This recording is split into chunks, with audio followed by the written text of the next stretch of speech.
We used to do this frequently in the day, right?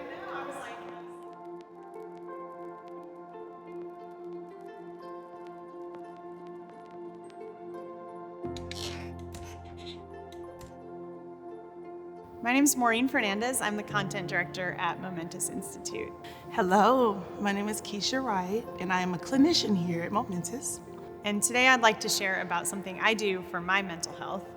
For the last 3.5 years, I have run at least 1 mile every single day. And one of the ways that I would say courage shows up in my line of work or on the job, for me would be just showing up and being present authentically.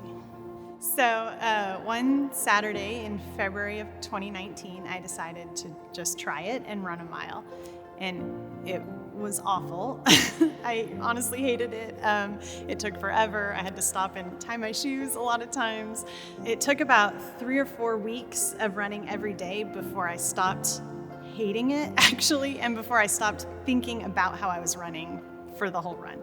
I read once that courage is not the absence of fear, but it's actually the ability to conquer it. So when we talk about fear and the work that I do, the fearful part is that when I'm showing up and life is happening for me as well, is that something that's happening in that session touches the tender part of my life. And at that moment, the fear is that I'm no longer able to be present and be a support for that person who sits across from me. Fortunately, I had already been in the habit of running a mile a day by the time the pandemic hit, and it really became a tool for me to kind of keep my sanity during that really difficult year. During the pandemic, my daily run was often the only time I left the house, and was often the only time I had alone, away from my young children and my family who just needed me all the time. Whew. This past 2 years has been like a roller coaster. And it's not so easy to push pause on your life when you know that there are other people that need you. And so you put it to the side and you show up to be something bigger for someone else. In July of 2020, my husband was diagnosed with cancer, and it was awful, obviously, as you can imagine. And I think I was trying so hard to stay positive and supportive and make sure that the kids weren't scared and that my husband wasn't going to that dark place where you go when you hear news like that. And I wasn't giving myself the space to work through what I was feeling and the experience I was having.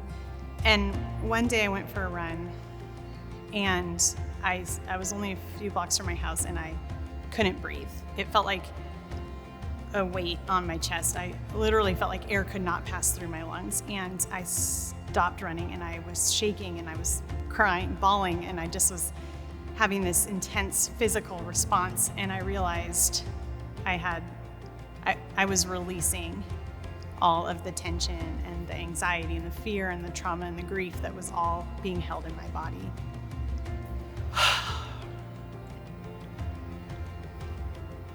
I think as a clinician, sometimes we have to put ourselves to the side all the time as a professional.